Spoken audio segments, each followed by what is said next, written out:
For people who might not know you, but might know your games, would you mind just introducing yourself and saying what you do?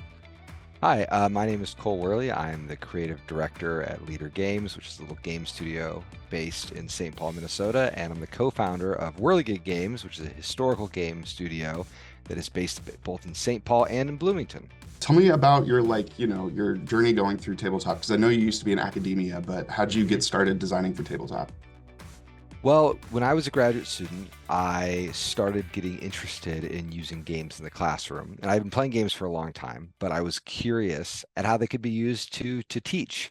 And so over the course of my time at the University of Texas, I found myself designing lots of little games, some just for use in my classroom, but others for wider publication. And by the time I had finished my graduate work, I found that more people were paying attention to my games than my academic articles. And so when I went off on the job market, I found myself kind of whisked away to the north, and I started working at a small game studio here.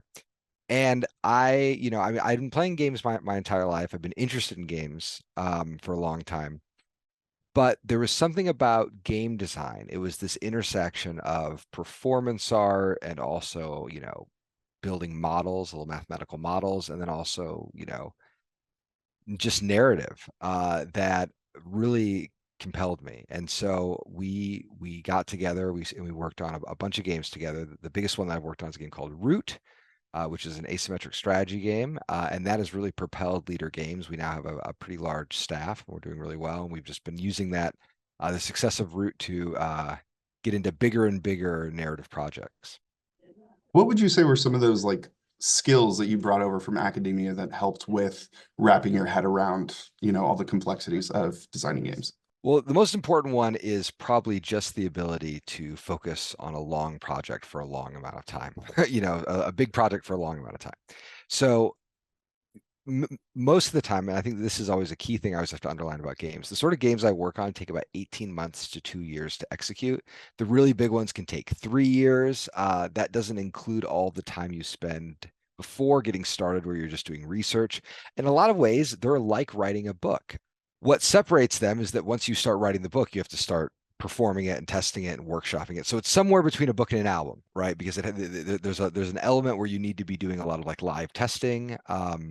And then there's also just a lot of like quiet thought that goes into it. On a more practical side, when I was at the University of Texas, I worked at this thing called the Digital Writing and Research Lab, where we spent a lot of times learning and teaching students how to use graphic designs programs, learn their way through the Adobe suite and things like that. I found that work was tremendously important. And I mean, one of the things that I like best about working in the game industry is that it's a very scrappy place. You never really know what you're going to end up doing on from one day to the next. And so I found, at Indiana, I was a journalism student. All of that work I did learning how to write for broadcast translates directly to making Kickstarter videos, to, conducting kind of broadcast design streams where we talk about our process and just helping me articulate the work of design because in the space of tabletop games, talking about your game is almost as important as designing it.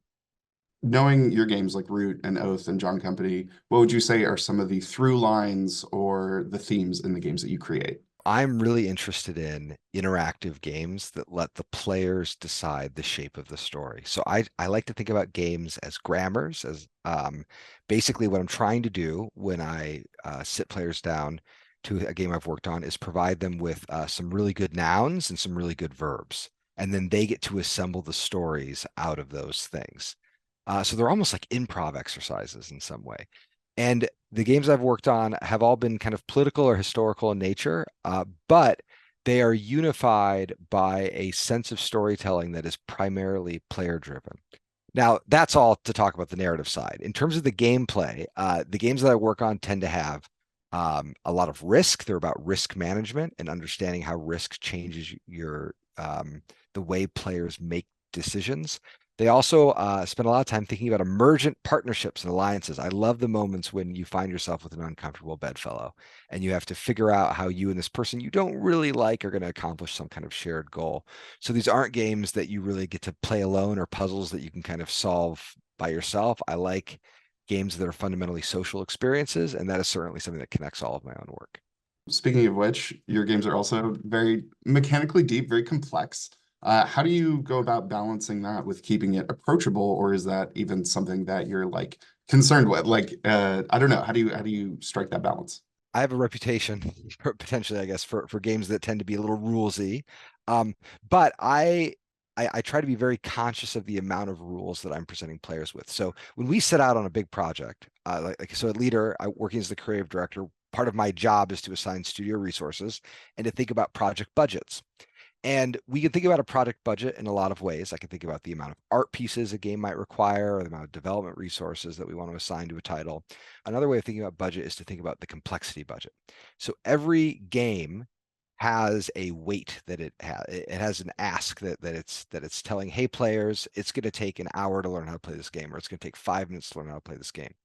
And so if I'm making a party game that I know has to be taught in probably less than 5 minutes, and I have a rule in this party game that takes a minute to explain, well, that's taking a lot of the complexity budget.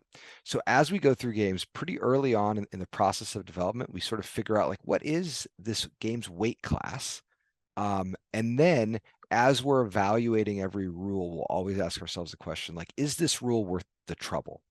My general sense when it comes to the design, both the product design and the mechanical design of games I work on, is that every single part of the design, even the parts that people are going to really love, it's all liability.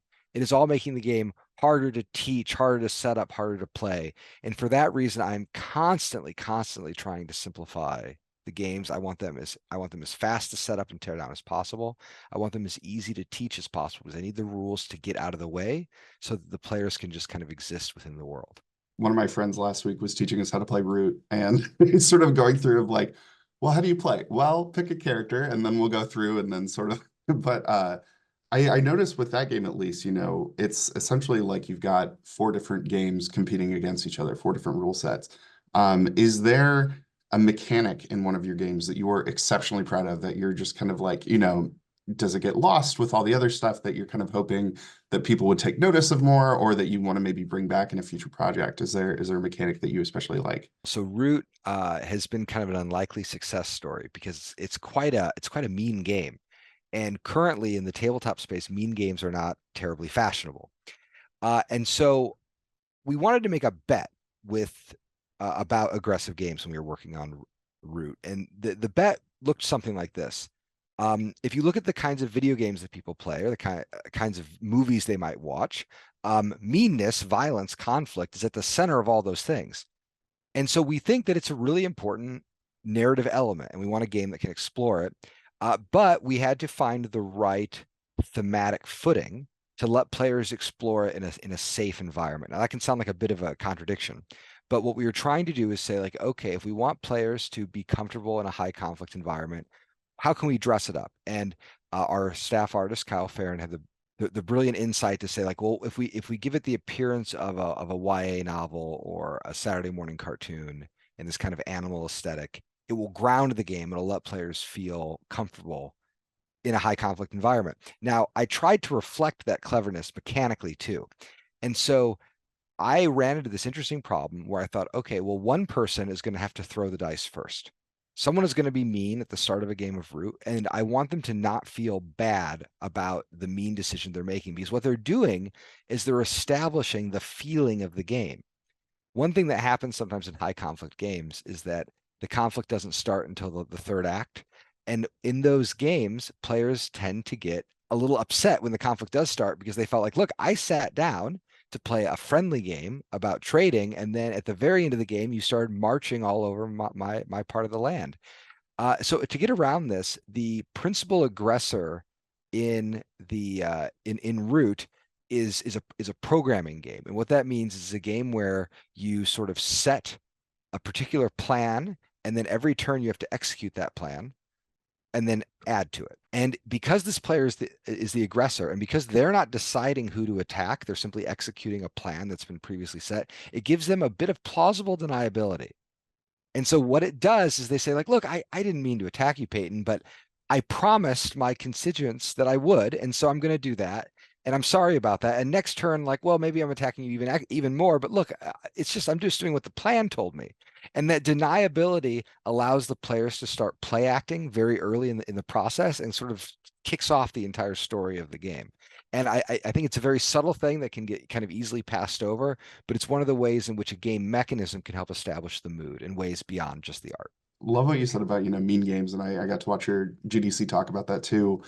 How do you keep a mean game from being unfun, or do you think that is the fun, the sort of a space to act against your friends and stab each other in the back and stuff? I find fun is one of those tricky words where when we play games, we are attracted by the games that we think of as fun. But fun as a word is kind of an empty signifier. It doesn't necessarily mean something. It means that you found something in a title that excited you. That can come from all over the place. And so one of the core bets that I try to make with my games is that I want players to feel things when they're playing, and they might feel mad or upset or funny or silly.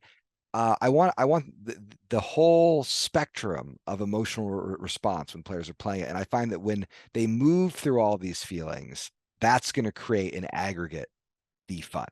One thing that I look at, if players are doing something mean to another player, that other player, I want to have different kinds of recourses. I want there to be moments where they can feel like they can band together with the other players to kind of work against that. I want them to feel a little spark of retribution because that's powering the story of the game. I know you mentioned just a little bit ago, it's not trendy for a game to be mean. What are some of the trends that you see in modern tabletop design, and what do you like? What drives you up a wall? So I only work on games in areas that I feel like are being poorly served by the current market. It's just my general rule. So like for instance, um, I adore economic games where you're building train railway companies and things like that. But those games right now are really good, and so I don't really have any reason to play them. We are in an exceptionally good time for game design. One of the best games that I played last year was a game called Heat, which is a racing game published by Days of Wonder. It's fantastic. Um, and it is so clever in how it puts you in the driver's seat. I mean, I think games are usually turn-based exercises, so it's really hard to make a race feel exciting. But Heat does it beautifully, and it's entirely about your relationship with your own car. Are you going to be able to take that turn? Do you need to take it a little bit sharper than you had been planning? Maybe you don't mind the fact that your engine is getting like a little too hot. And it just creates these wonderful race experiences. In the broader world of design, I think that right now my biggest pet peeve in new designs are I work in the mid to heavyweight games. That's where I live. And I think that when I look at my peers, and this is a funny thing to coming from me, there's a tendency to overcomplicate just to give the game depth. So I think it's not difficult to make a deep game by adding rules. The difficulty is finding ways of making a deep game by removing rules. And so sometimes when I play midweight games that have been recently published, I'm surprised by how much busy work they're giving my mind, and they're not just asking me to get right to the heart of a problem. So I want to take kind of a step back and look at just overall, tip to tail making a game. When you are staring at, blank page, blank whiteboard, what is the first consideration that comes to you when it's time to start on a new project? First thing that I like to think about is what's the feeling that I want this game to create? And or another way of stating that is what do I want players to talk about when they're not playing the game? They're at the water cooler on Monday and they're like, "Oh, I played this really weird. I don't normally play games. So I played this really strange thing on Saturday," and they just want to talk about it. In the same way that, when Wordle was getting really popular a year ago or so, people would talk about what it was like to play Wordle. Like they were excited. There was this earworm, like a mind worm they were just kind of thinking about this. So I always try to start with that. And then I walk back and I say, okay, if that's the feeling, then I need to build a game, which means I need to be thinking about game mechanisms and theme. And the usual exercise that I do is I first ask, who are the players? Like it's such a simple question, really, but who are the players? And if it's a historic game, I look at the historic record and I say, who exercised agency? Those are people who are playing something. And then the second question is, what do they care about? And that informs the victory condition. So in my game about the East India Company, I was like, oh, there are these power broking families in England. Those are the players, and they care a lot about respectability and like marrying up and buying fancy houses and like kind of the appearance of wealth and prestige. So that gave me my players and my victory conditions. And once you have that, everything else sort of spins from it. So I tend to start with story though. So I don't think like, oh, this is a cute mechanism. Like I want to make a game with a D6. I would never start with a specific component. Instead, I'm interested in like, that feeling when you make a risky bet. Like maybe I'm thinking about blackjack and I think, oh, in blackjack there's an amazing moment where everybody at the table sees you make a risky bet and then they witness the bet failing or not failing. And so I'm like, oh, that's an interesting feeling. Is there a way to do that in a way that isn't just a card game that takes a minute to play? And I want to kind of broaden that out and like, oh, maybe the risk could be used. I can build that risk with a dice system or with something else. So that tends to be how I start. Now I can talk a little bit about process because this is the more direct answer. So the first step, whenever we're thinking about a game, is what's the idea? What's the core idea of the game? And that could be a feeling, it could be a mechanism, it could be a little story, right? You want a game about the Salem witch trials, or maybe you want a game about exploring a cave or whatever. You need some kind of idea, or maybe you want to make a game where everybody has to wear different kinds of hats. Like it could have a physical hook, it could have a story hook, but it needs to have some kind of hook. When someone is walking by you on a busy convention hall and you're pitching your game to them, you need to be able to explain your game in 30 seconds, 10 seconds, 5 seconds. You need to be able to just get that idea.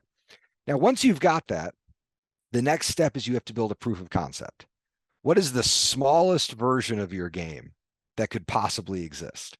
And usually I don't want to see any art on those things. I want to see it scrappy and loose. I mean, all you need is a felt tip pen and some index cards, and you're on your way, and whatever, hard components you might need. And then once we've got that proof of concept, at least at Leader Games, what we tend to do then is we start assigning it resources and vetting it. And then the question is, can you scale this up? So like, okay, you have a cave exploring game, make the simplest version of that. And then tell me that, well, do you want players to be able to explore the mammoth cave in this game? All right, we'll start building the mammoth cave. Does your game fall apart halfway through because it's just too big of a cave?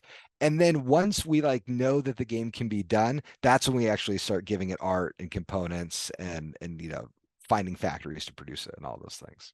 I know, with games like Root or Arcs, the other one that you've got coming up, you're making these worlds from scratch, but in stuff like John Company or Pax Pamir, how long does the research process take? Where you're taking these ideas that are just from factual history and trying to gamify them?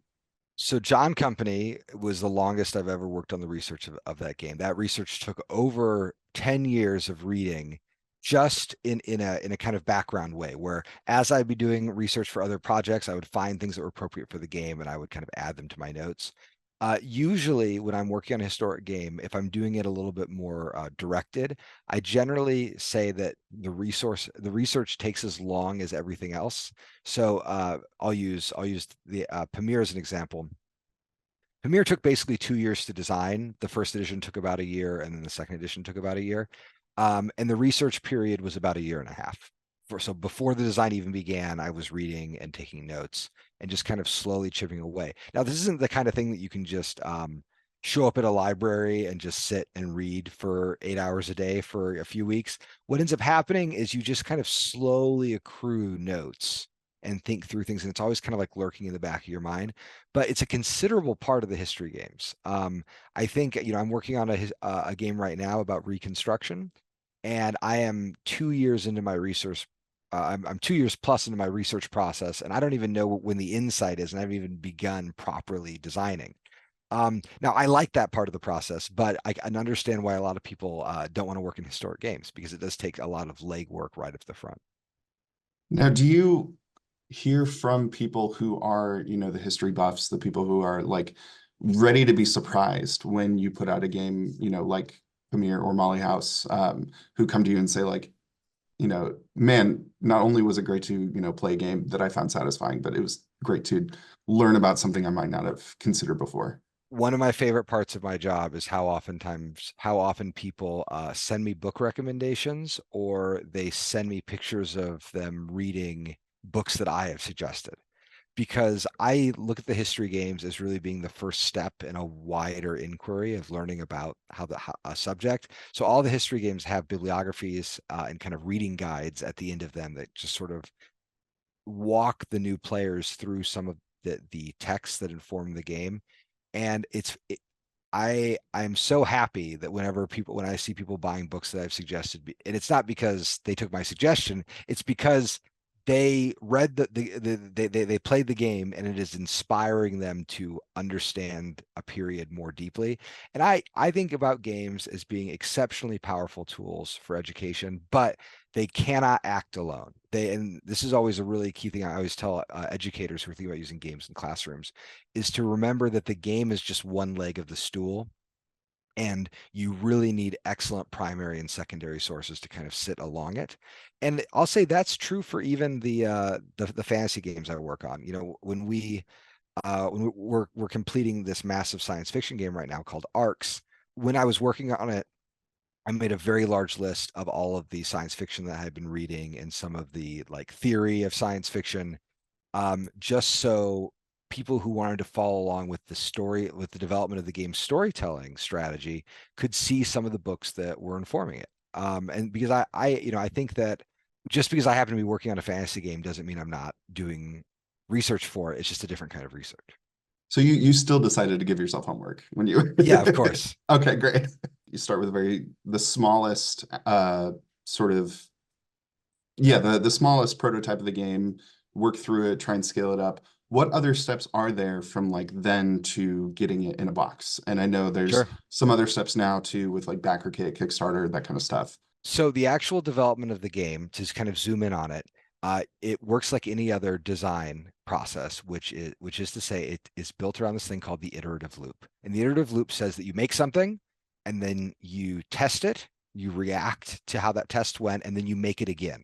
And so one thing that I will often tell younger designers is like, you really need to be learning graphic design and production and your own editorial skill and sharpening your own editorial skills, because you need to control that iterative loop as much as possible. In order to make a game, you need to play a game a lot, hundreds and hundreds and hundreds of times. And not only do you need to be playing the game a lot, you need to be reacting to the game and changing it a lot, a lot, a lot. Now, once the game is sound, the next step is you need to find the money it's going to take to produce it. Now, that money falls into kind of two big buckets. The first bucket is money you're going to spend on things like editors, artists, all of the internal back, all the kind of upfront development costs. And then the second bucket is the actual printing of the game. Most games are printed in China, although some games are printed in the United States and Europe these days too, and in India. Games are expensive to produce, but not that expensive. So if you were starting out and building a small, card game, you could probably get that produced domestically for $10,000 or $20,000. But you might run into the very reasonable question of, where am I going to get $10,000 or $20,000? Now, this money is often too small for a bank to care about, because it's like the smallest category of business loan. And so many creators in the past 15 years have gone to a platform called Kickstarter, which is a crowdfunding platform, which has a very vibrant tabletop scene. And what you'll do is you'll put together a Kickstarter page that involves a video, reviews, maybe print and plays of the game, and you will go out and panhandle for cash basically and say, please, please, please help me, my game become a reality. Kickstarter is a critical element to the modern tabletop universe. My job and the job of the 14 people who work with me would simply not exist without Kickstarter funding, and that is also true of our historical enterprise. Once you've got that money raised, that will tell you what kind of game you get to make, basically. So if you raised $1 million, congratulations, you can probably make any game you could possibly imagine. If you barely scrape by and raise $10,000, maybe you're going to make something a little bit more modest. And then after the campaign, we end up spending, but about a year, sometimes it's half a year, sometimes it's more than a year, doing the work of actually finishing the game. And then getting it to press. It's produced in China, shipped over the ocean, and then hopefully we'll get released to all the backers. And if you've done everything right, Usually after you've fulfilled the campaign, you have an additional quantity of copies, which you then sell to stores. And if the game is loved, those stores might ask for more, and you might find yourself doing, an additional print run. And pretty much every product I've worked on kind of follows that general path. Okay, so when people like me complain about like, hey, I backed a game like a year ago and I still don't have it, the chances are the game's not even finished yet. Yeah, I mean, it really depends. It really depends on the company. Some companies like to ship things right away, so they will have the Kickstarter. They will have 3 to 4 months of just finishing it up, and then they will get it done and off the boat. I have a different way of working, which is I view Kickstarter because our games are getting crowdfunded. I consider it important to let the crowdfunding audience see the internal workings of the game making process, which means that we run our Kickstarters both at Wehrlegig and at Leader Games about halfway through the development process. So it's a little bit like building a kit computer with a clear case, and you're like, oh, I can see all the wires, and it's a little gross, and maybe I don't want to see all those things. But we do that because we feel like we owe it to the public funding model to show people how we work. And then the game eventually comes out. Now, one of the great advantages of this model is that if a title is struggling, if it needs a little bit more time, oftentimes you can just ask your backers and say, hey, we're working on the game. We kind of want to spend more time on it. And you don't really necessarily need their permission, but you can let them know. And I have basically always found that the people who back these games, they want the best version of the game to exist. And so when we tell them like, hey, let us spend another 6 months on this, it's going to be really special when it comes out. Pretty much universally, everyone says, well, of course, spend 8 months, spend a year if you need it. And that's, the project that we're finishing now, Arcs, we've been working on for basically 3 years. And it will come out almost 2 years after the crowdfunding campaign. And everyone is very happy with it. And the success of that crowdfunding campaign has enabled us to make it basically twice as big as we had initially planned. I know we've talked a bit about, the research production side of it. What would you say is the most difficult or infuriating part of tabletop game design that the average person just playing the game would have no idea about? I would well, there's so many things. One of them is figuring out the right box size and how the game should pack up. This seems like such a small thing, but it is I'm with you. incredibly frustrating.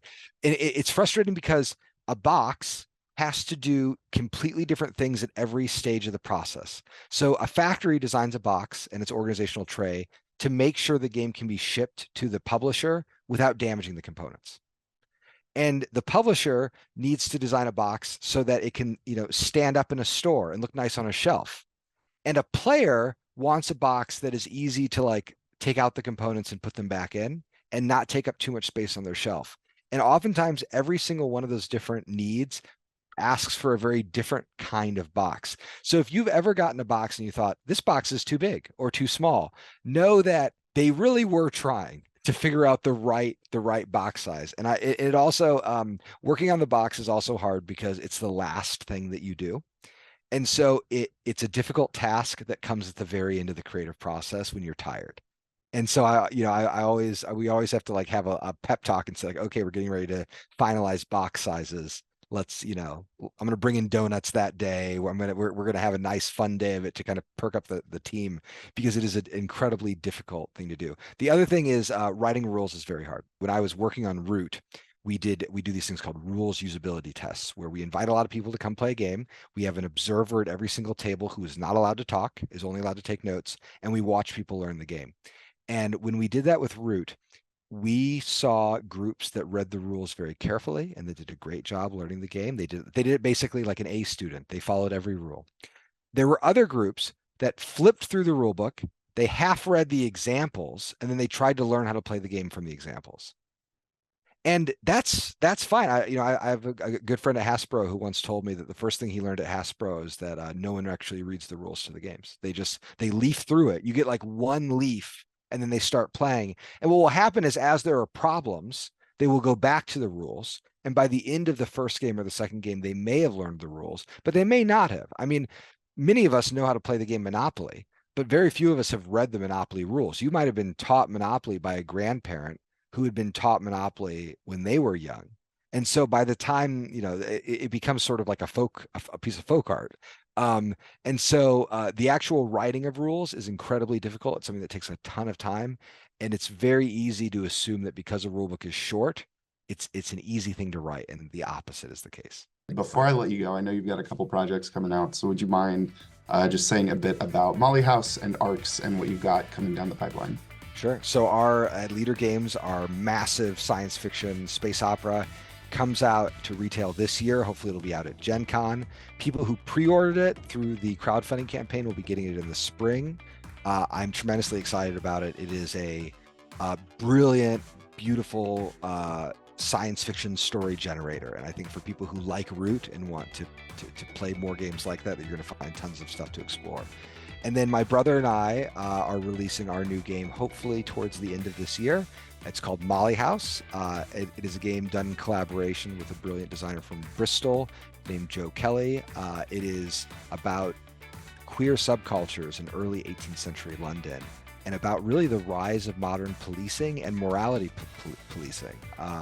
So this is a game about drag balls and throwing parties while trying to hide from the Society for the Reformation of Manners. It's an absolute blast to play.